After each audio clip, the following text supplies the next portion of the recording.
Alrighty, so welcome to the final class of our March 2025 Grocery Challenge. And every day you've had a new tip to move you along. Some tips might have been brand new, some tips might have been old, some tips you might have known, but sometimes we need reminders to really implement. All right, so tonight we are going to talk about the prizes that will be happening. They'll be announced March 31st. Then we will talk about the recap of our first 26 days. And then we will talk about how you can use these skills to continue to get out of debt. Then we'll learn about staying out of debt. And then the cherry on top is growing your money, having your money grow for you instead of giving your money to having it grow for other people. So that's basically what we're doing in the class today. And finally, Q&As right at the end. So you guys have been amazing. Thank you for posting and sharing tips, recipes, encouragement, sprouts. We talked about using the grocery sheet that I'll find a copy of. Here's mine. And every day, if you have made a post, encouraged somebody in the group, you get a check mark. And you can get up to 30 possible points. So if you missed posting anything on March 1st or 2nd, you missed points for those days. But if on the 3rd, you did 5 posts, you still get 1 post for that day. So every day you get, if you have posted or encouraged or commented or done something in the group to share your progress, you get a point for that day. Yay, up to 30 points. You do get bonus points if you've invited any friends that have joined us between any time in the month of March here. So that's some bonus points. And for the prizes, it is either a 30-minute free coaching session with me or my favorite book. It's my favorite book right now. I'm going to reveal that a little bit later, but you get your choice. And if you already have the book, then I've got a few more options for books. Let me know how many points you have on March 30th. So on March 30th, go ahead and give me a private message in Facebook. And then in the group, you can just say, done. I submitted my points. And whoever has the most points wins. So it's the honor system. So I trust you guys. It is the honor system. And that's it for prizes. There will be at least 1 winner. Maybe there's a tie. Maybe there'll be 2 winners. We'll find out. So I am really excited. You guys have been doing amazing. All right, any questions on that? Okay, and you can always pop them in the chat as we go along. So that's it for the prizes. I'm excited to give something away. And spoiler alert, this is the book. This is the book, and I will talk more about the book. I will talk more about the book, but that is my favorite book. That book helped me go from level ground after I paid off my debt to getting my money to work for me. So instead of making the credit card companies rich or the bankers rich, I learned how to put money to work for me instead of putting it to work for other people. So talk about that. Let's talk about the recap. Little recap, days 1 through 26. I'm going to give you my highlights. If you have a highlight or something that really helped you move ahead, feel free to share that in the chat. I got to say, I'm so encouraged by Lori. Lori in the group, she said she was already at the point where she was cutting her grocery budget by 25%. That's huge. A 25% reduction, any reduction, is movement in the right way. Not only that, um, that 25%, the thing, Lori, if you're on here, and for anybody on here or watching the replay, here's a little trick. The rich, they manage their money by percentages. They do not do it by dollar amounts. And when you can wrap your mind around that and start programming yourself to think like the rich do, you will be moving in the right direction. I know Missy and I have been following Hans Johnson and learning from Hans Johnson, who wrote this book. This will get you started. But that's one of the things that he talked about, and that changed my perspective. So instead of looking at how much dollar amounts were going out, I looked at percentages. What percentage was I spending on debt? What percentage was I spending on investing in my future, in my retirement, and managing? What percentage was I spending on housing? What percentage was I spending on basic survival living expenses? And what percentage was I spending on luxuries? So that really helped me manage percentages to put things in my favor. So Lori talked about percentages. Another amazing thing, and I love this, Lori also mentioned that she had a strategy for paying off debt, but after listening to our class number 2, she decided to change up her strategy into paying off the smallest debt first and getting that win. And again, that is huge. Now, there are some people that think, well, I need to pay whatever debt has the highest percentage rate. And as I said, if you're a computer and you have no emotions and no feelings and you're perfectly logical like Spock, then yeah, do it that way. But if you're a human, we need the win, we need the emotion, we need the adrenaline rush to move us forward, and checking off the box of that debt is gone is huge. And I see a message up here. Lori says her car will be paid off tomorrow. Lori, that is freaking awesome. That is, woo, that is huge.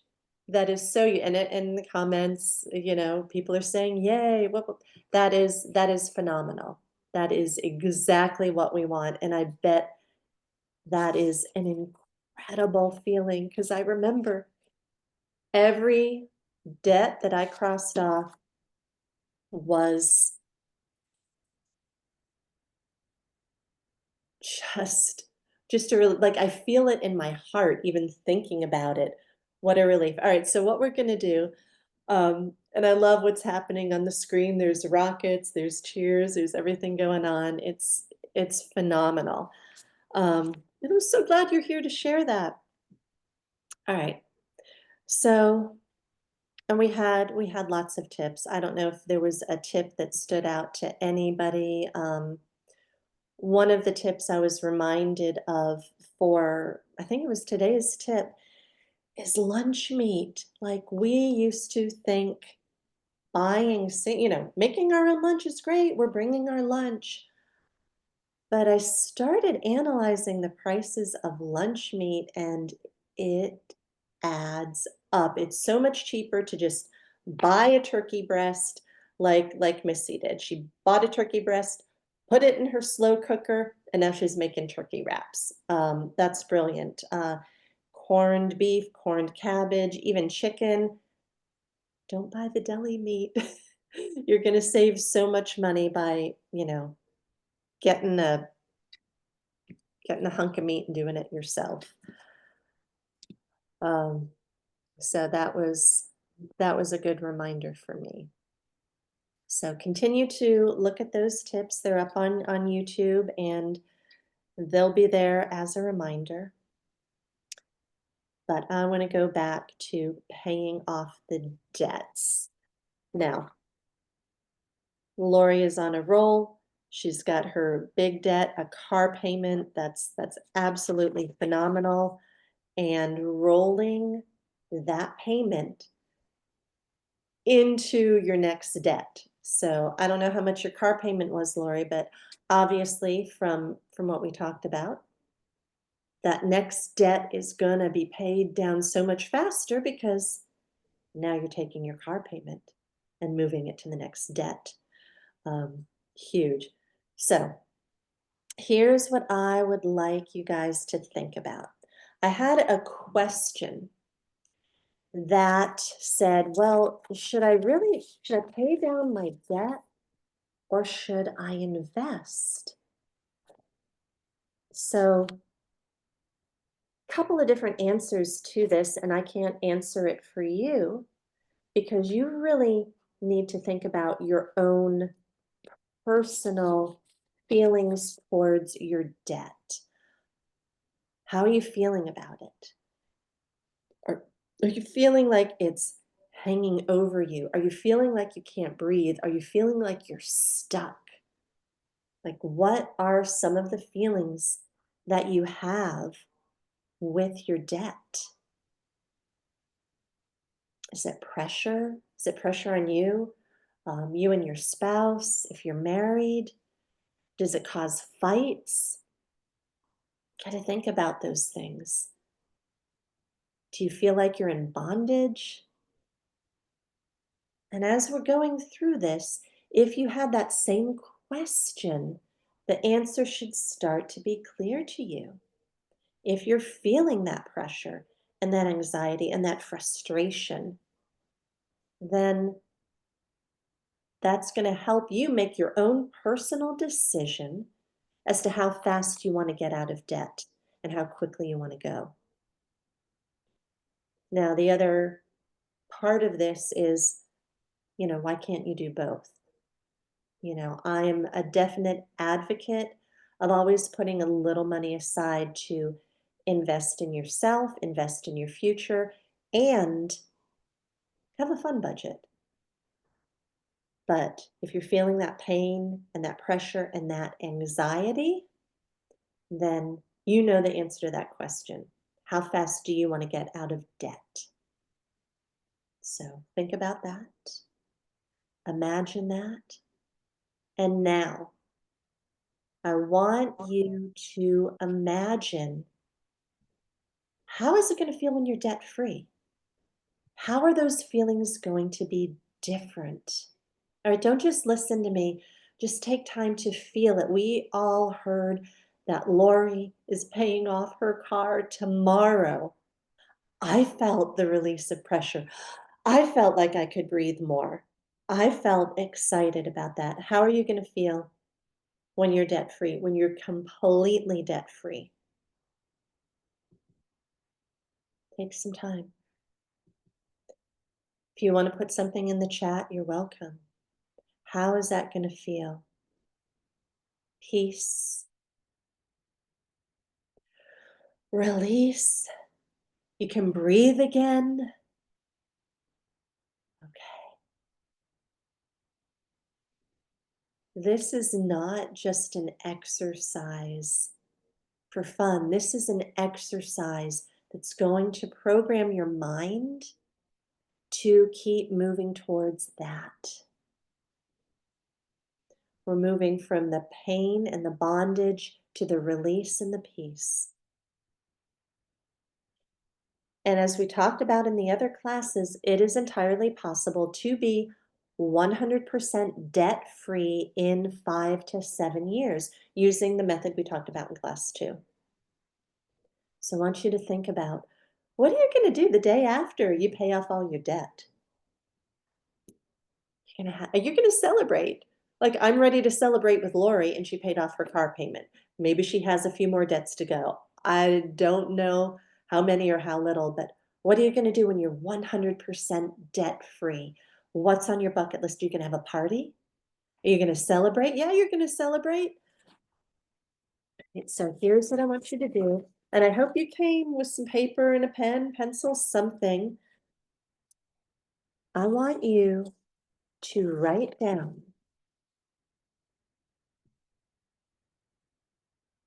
Danica says, when debt free, I will feel freedom from bondage, clarity, hope, empowered. That is huge. And that is definitely worth celebrating. So we already talked about the 5 to 7 year mark. If you've been following along, you've already come up with the date that you'll be out of debt following this plan. And what's the day after? I want you guys to write down the date of that debt-free party that you're going to have and write it down on your calendar. Okay, if you're taking notes, write down what is that date going to be. All right, it's March 26th, 2025. Are you going to have that party on March 27th, 2030? Is that when you're going to have the party? Or maybe it's going to be March 27th, 2031 or 2032. What is your date for that party? I want you to write it down. I want you to put it in your calendar. If you don't have a calendar that goes that far, I want you to do 2 things. Number 1, write it on a slip of paper. It's a little slip of paper, and put it in your wallet. I will be completely debt-free on March 26, 2030, or whatever date you have, whatever date is your goal. And I'll tell you what, you might even get there sooner, but write that down on that slip of paper. Put it in your wallet. You don't even have to look at it every day. That's the exercise I want you to do. I will be completely debt-free on March 27th or March 26th, whatever date you figured out. And you know what? Here's another little bonus for that. Go online and look and see what day that's going to be. Is that going to be a Thursday? Is it going to be a Wednesday? Because you know, next day you're going to have that party. Now, some people think this is a little, oh, woo-woo, I'm just going to write down on a slip of paper and then magically I'm going to be debt-free. No, it's not magic. But it's part of following instructions. Here's the thing. I'm here offering what helped me become debt-free.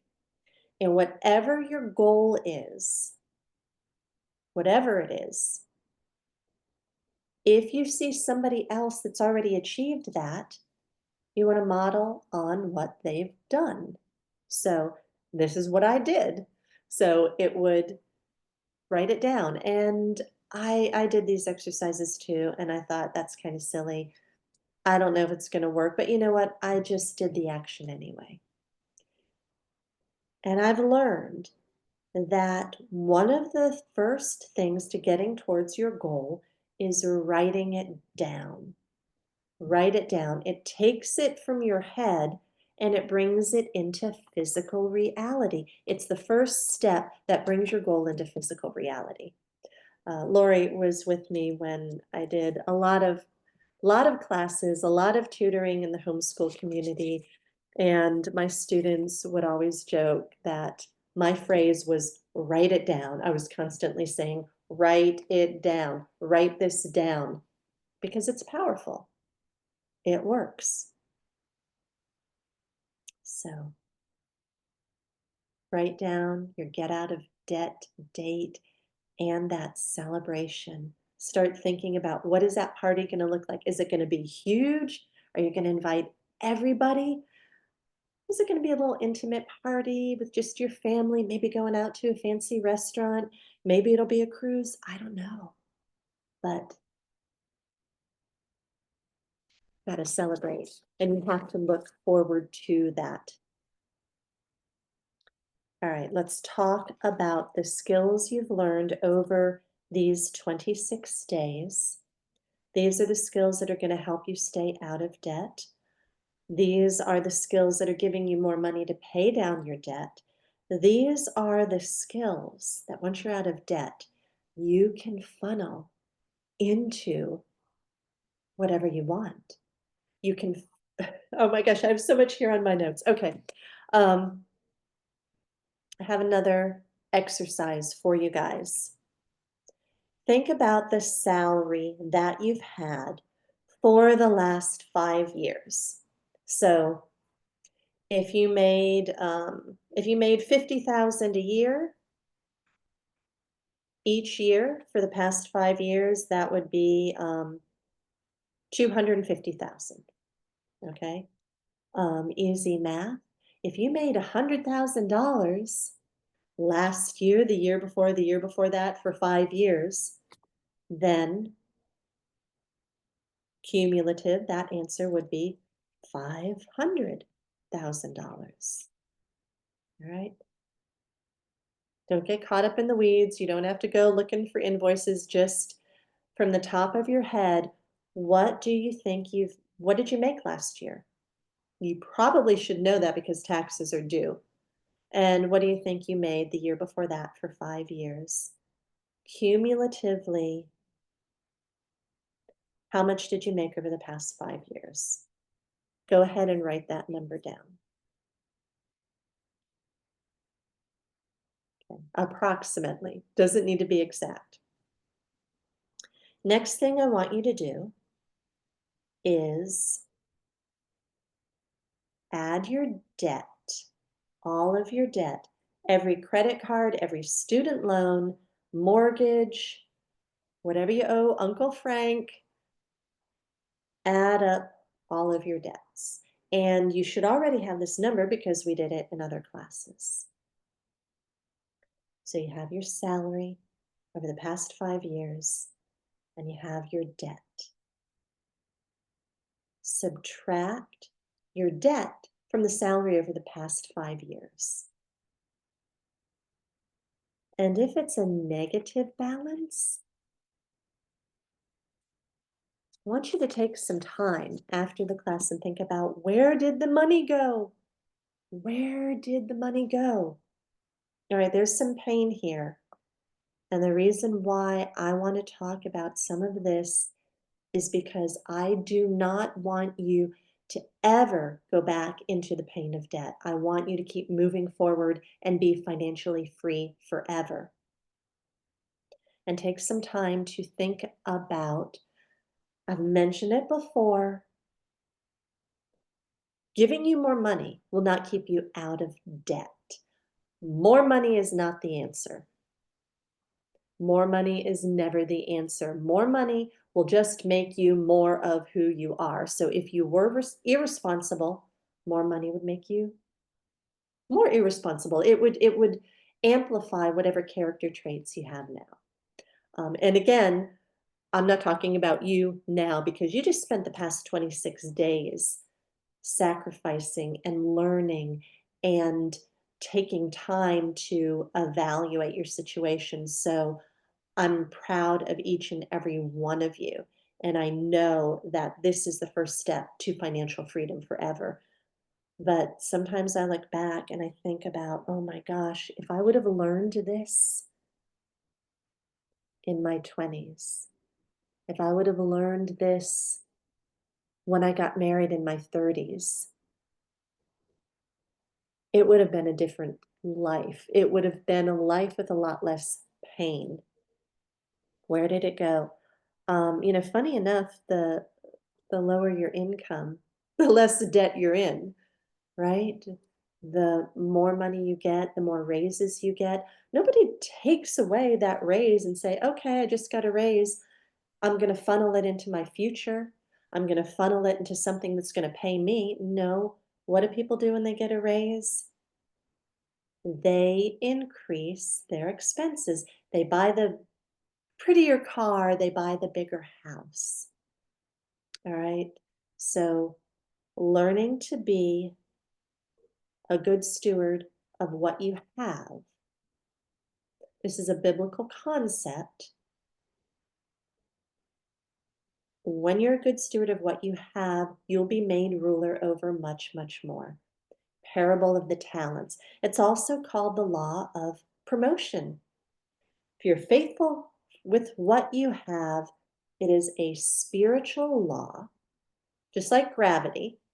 If you don't believe in gravity, it still exists. Okay.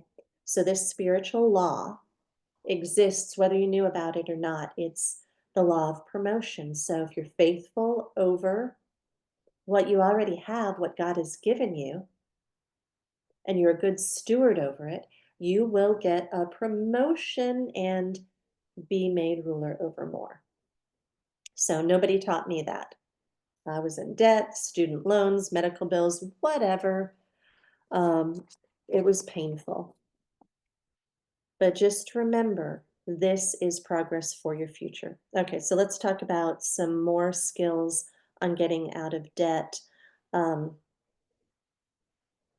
some of these, I'm going to mention them, and don't get your shackles up and don't get upset at me because I'm not telling you to do this. I'm not telling anybody to do anything. I'm sharing what I learned.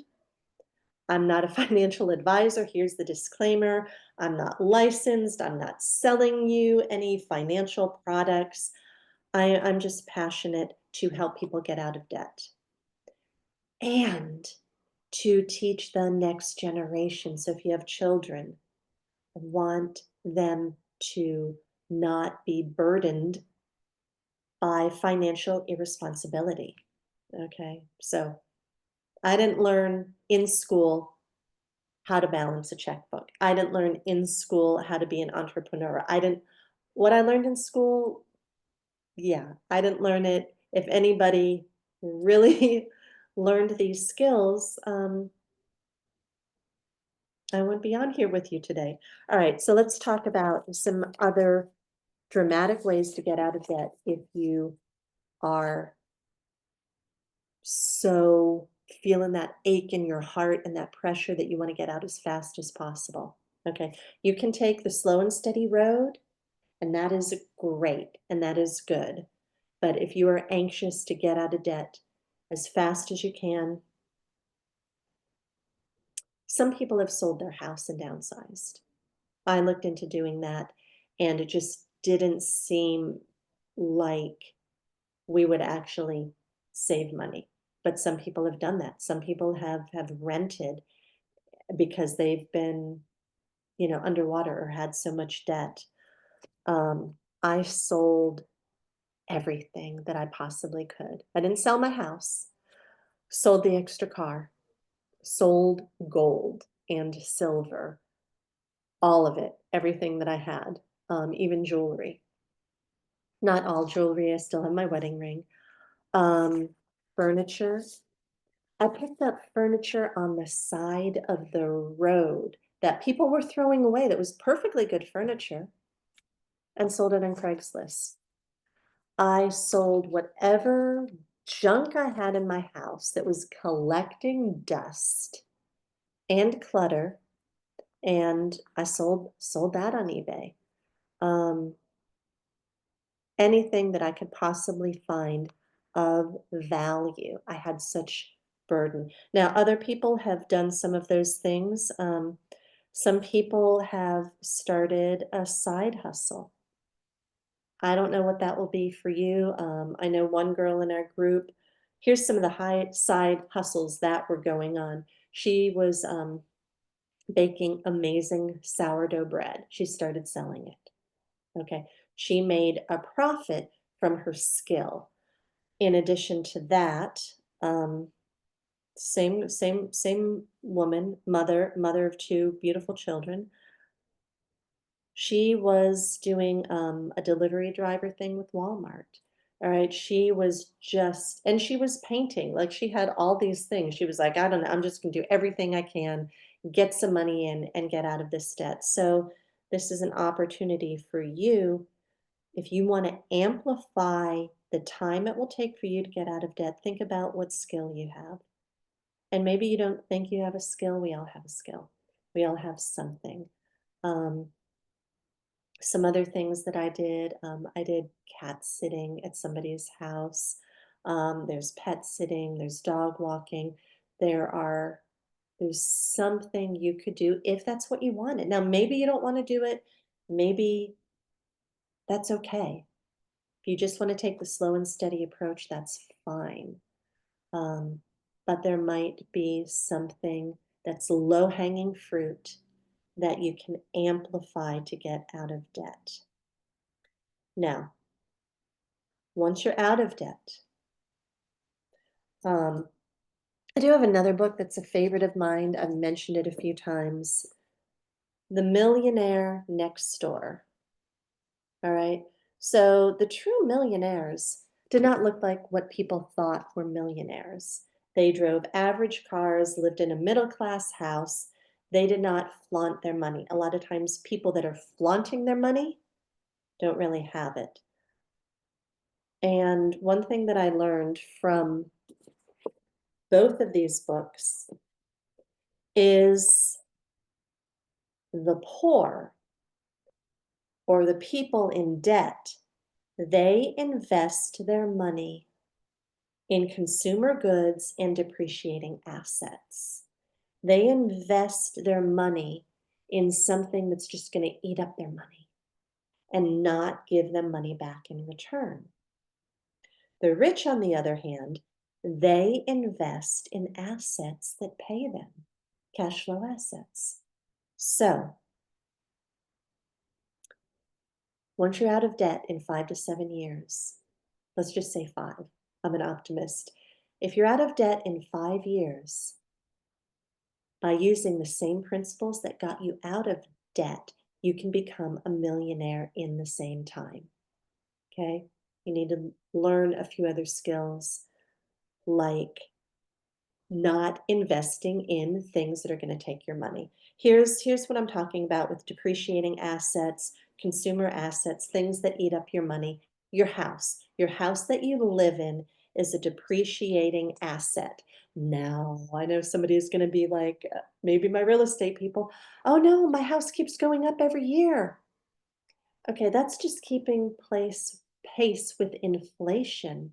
But how much do you spend on the upkeep of your primary residence? For some people, it might be cheaper to rent. In some locations, it's not going to be cheaper to rent. But in your mindset, you need to understand a home is not an investment. A home's a place to live, but a home is a place that sucks your money. You need a new roof. I needed a new roof. Was it last year, the year before? It's about $25,000 for a new roof. Yeah, don't tell me that my home is not a depreciating asset. Property taxes, insurance, maintenance, things get broken. We have hurricanes in Florida. You pay money to live under your roof. It is not an investment.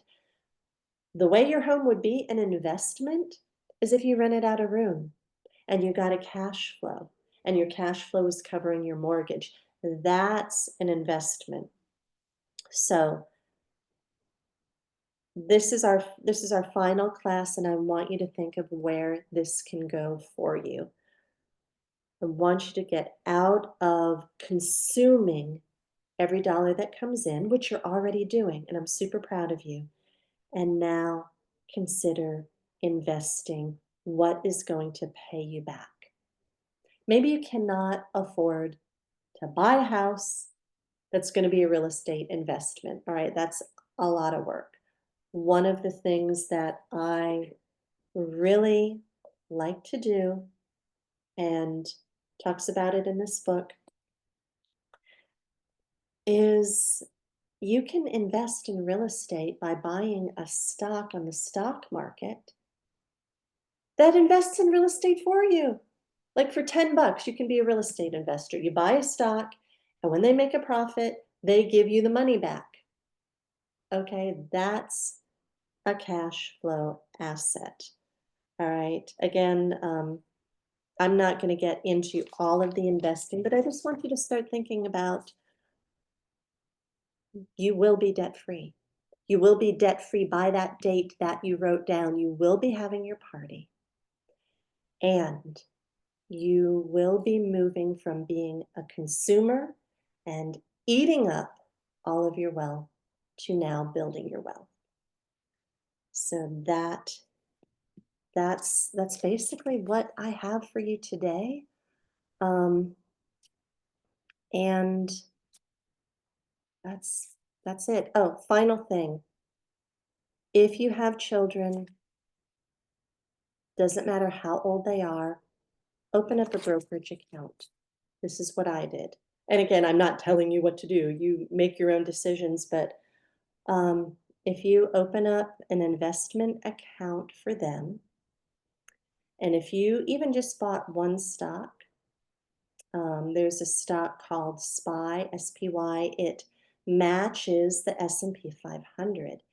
And the S&P 500 has produced a return consistently that has beat out every money manager. And it's another thing that's driven me crazy. I was looking for investment help, and all the money managers, they only regurgitate what they've learned, and they want money to manage any account they're going to do for you. And I'm like, why would I give you my money when I could just invest here and it's going to beat the money managers? All right, does that make sense? So these are things you're going to need to do your own research, but it is definitely possible, and I can have a class specifically on that if you want. But here we are. You guys did great. I hope this was helpful, and I am open for any questions, any comments, any sprouts or victories that you've had.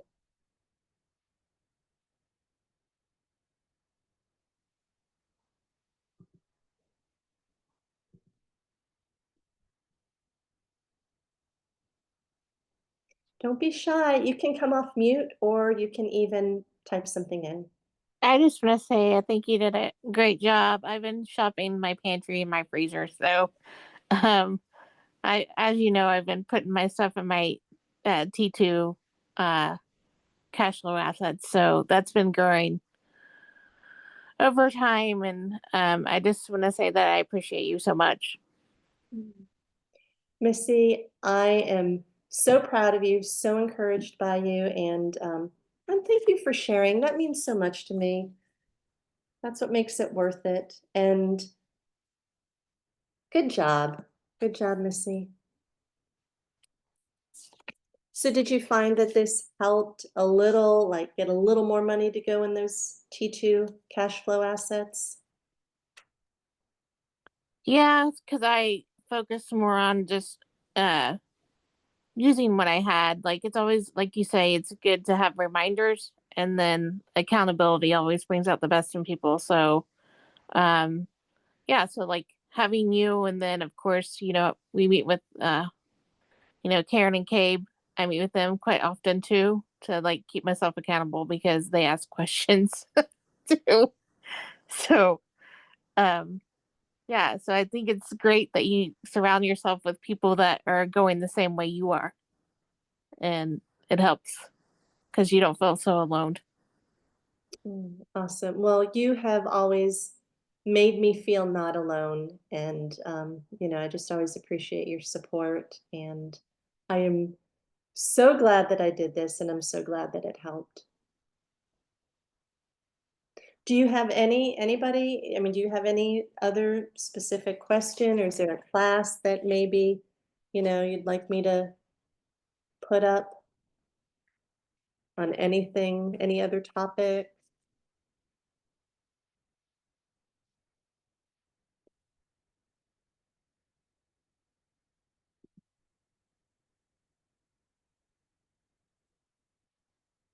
Anybody? Hi, Rita. I see you. You look beautiful. Thanks. I feel all sweaty. Oh, it looks like you were at We the just beach or went for something. a You're walk. glowing. Thanks. I just wanted to say I had like my biggest takeaway kind of from this challenge was realizing how much money I spent on cream. It might sound funny, but I didn't think about it that actually I spent more money on cream than on my coffee, right? So I mean, I don't buy coffee out, so I only buy coffee grains, and then I had coffee grains given to me by my sister who lives in Costa Rica. So she brought coffee from Costa Rica, and my dad got some of that and gave me some of that, and then somebody else was like, oh, I'm not gonna drink this, or do you want this? So I had a lot of coffee that was free, and so I felt like, oh yeah, I got this for free, so I didn't even pay for this. And then having this realization that actually the cream cost me more than the coffee, even if I would buy the coffee grounds, the cream would cost me more. That was quite the moment. And it was, I already before wanted to kind of reduce back to 1 cup of coffee a day because I did at some point, I think in summer or something, I went to 2 coffees a day, and I was already thinking for the caffeine, for the hormones, and more for health reasons to reduce to 1. But then I want coffee in the before lunch, and I want coffee after lunch. And so it was like, oh, but which one do I cut out? And I never actually really did it. And so now this realization is really helping me. And so I only had 1 coffee today. And I think for the last probably 3 or 4 days, I mean, at home. If I go somewhere and somebody wants to give me coffee, I totally take a second one. So this one was a really good one because I mean I've been saving and being frugal and paying off and stuff like that for years, and but I've never really realized this one. So this one was the big shocker. Wow. Wow. That is, you know, a gigantic ship can sink if there's just one little hole in it. And I love that you're already doing so much, but you still found something. Mm. And how do you feel physically? You said you also wanted to do it for health reasons, so you're saving money, and how's the physical side going? Well, it's only been a few days. I haven't really noticed much there. Yeah. So not But I withdrawal. bet it's coming. And I mean, I'm trying to do different things for hormones, things Right. like going out in the sun in the morning, so that the circadian rhythm gets activated and things like that. So there's multiple things that I'm kind of trying to implement that I am not totally consistent with, that I can say I'm seeing difference, but also it hasn't been long enough to really say that. So yeah, but I mean I know how I felt when I was completely off caffeine, and that was good. I did Wow. drink fake coffee, so like dandelion root and some other roots. It was Oh, actually that too. Like a lot of people think like, oh, that's expensive stuff. I was buying it in bulk. I was paying less than I was paying for coffee, and so I could do the healthier coffee.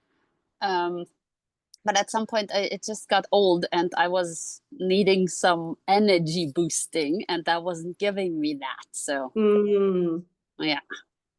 wow. So you you gave up coffee, caffeine, you felt better, and dandelion root is what you did in place of it. So yeah, I did a thing. It's kind of called dandy blend. So it's Okay. dandelion root, it's chicory root, it's rye and barley, and all of those roasted. And yeah, you buy it as powder. So Wow. It's really It's- good, actually. Yeah. And it's cheaper than creamer. No, cheaper than the coffee beans. Okay, okay. So it's I cheaper than still the coffee I still bean. need the cream with it though. Okay. All right, But so you're saving a little there either way. yeah.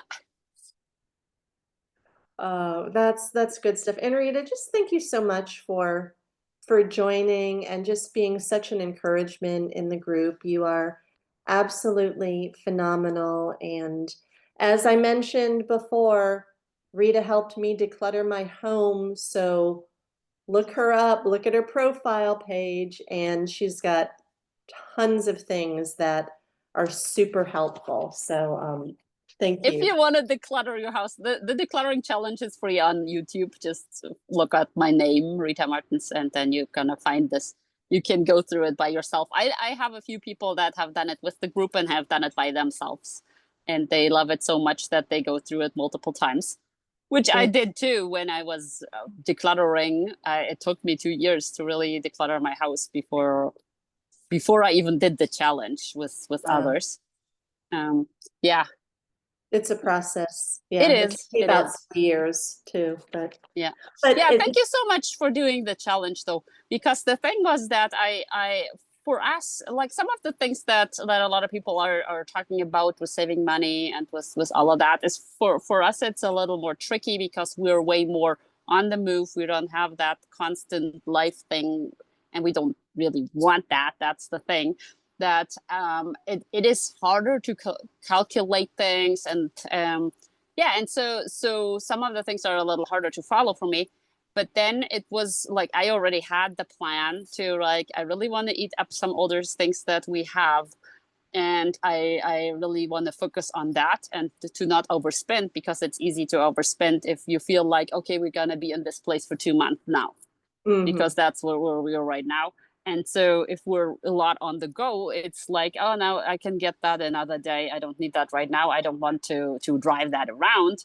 But now that we're stationary for 2 months, it's easy to again go back to buy a lot, and especially not eat the old stuff. And so that's where I'm like, no, I want to do that again. I do that on a regular basis, so it's not that there's that much. But then there is still some things that I know that I wanted to eat up in Canada before we actually went to the States, and we didn't finish it all. And I still have some of that stuff, because then traveling, we're just doing our regular things, that if there's some ingredients that we don't regularly use, those still get kind of like shoved in the bottom of the box, and then nobody sees it and nobody eats it, right?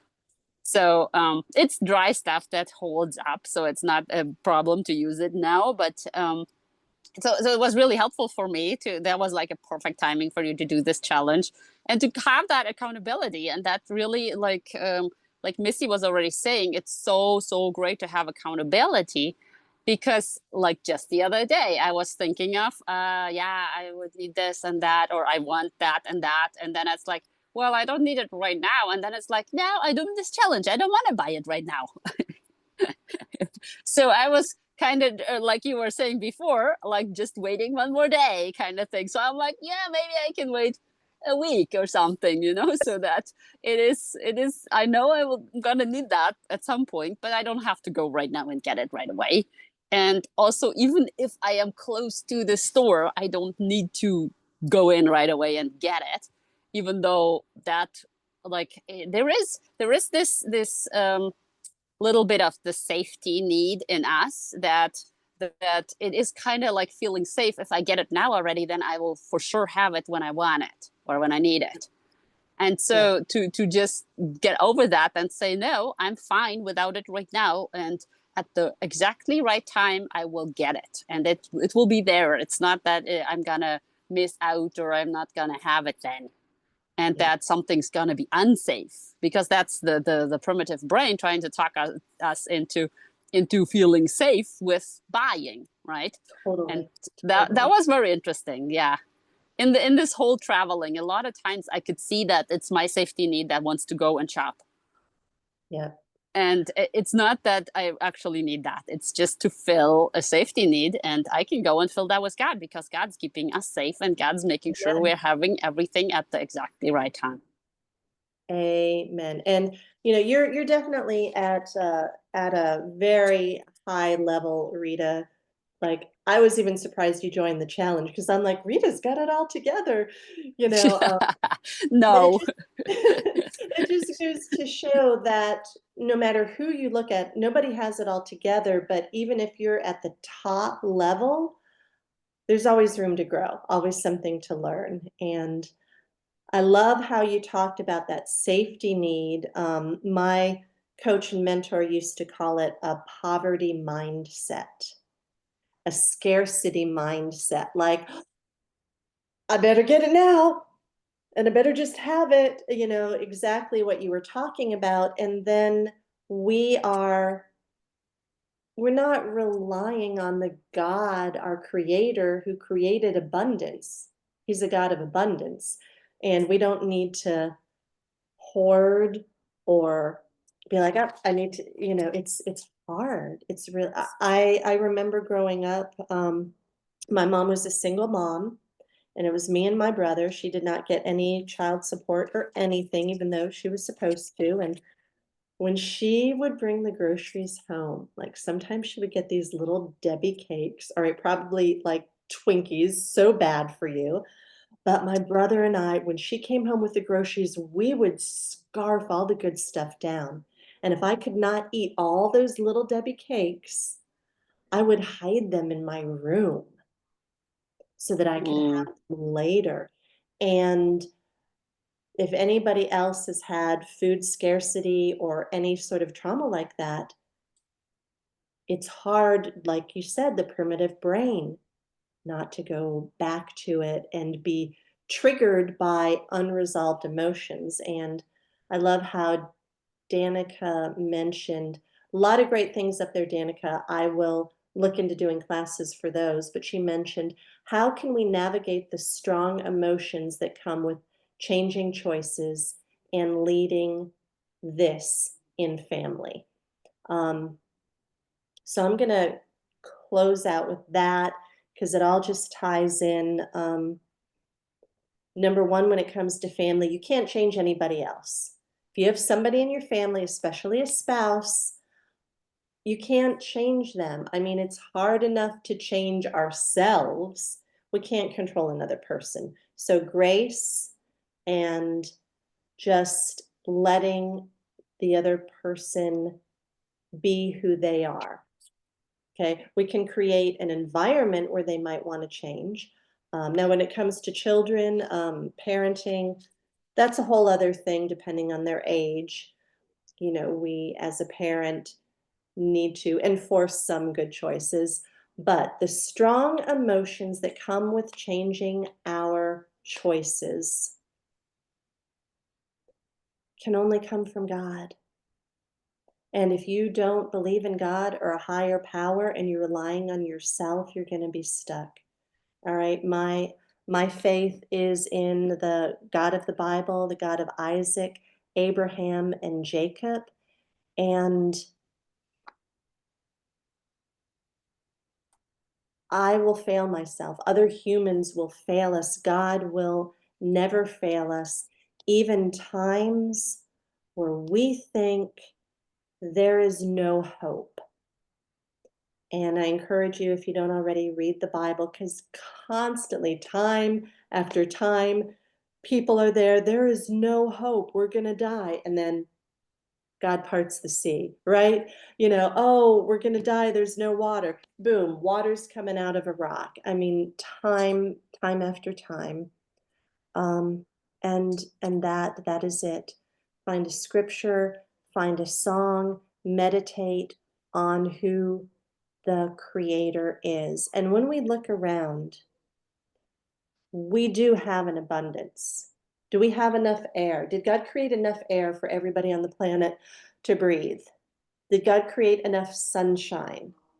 Did he create the animals continue to reproduce? Grass is still here.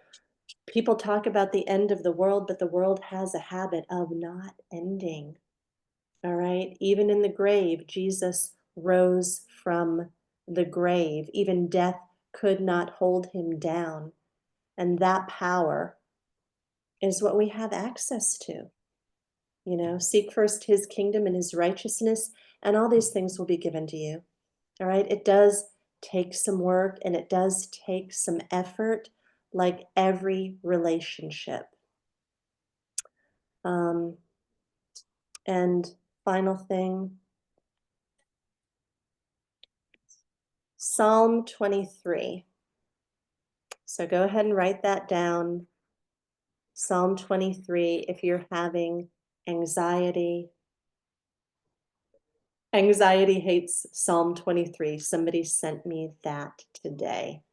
So I'm going to close with that. Danica says, love your answer, rely on God. God has us. Yep, great points, Rita.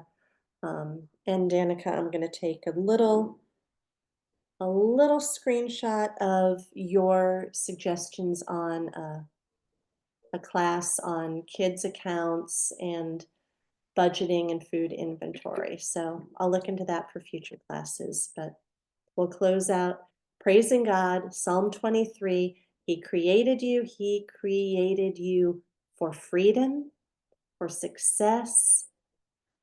He loves you. He did not create you to be in bondage. His goal was for you to be free. And that's how I know that you can be completely debt free. Put the work into it to the best of your ability, and God will fill in the rest and give him the glory. That's it. Love you guys. Thank you so much for being here. Thank you for encouraging me with your success, and I'll see you next time.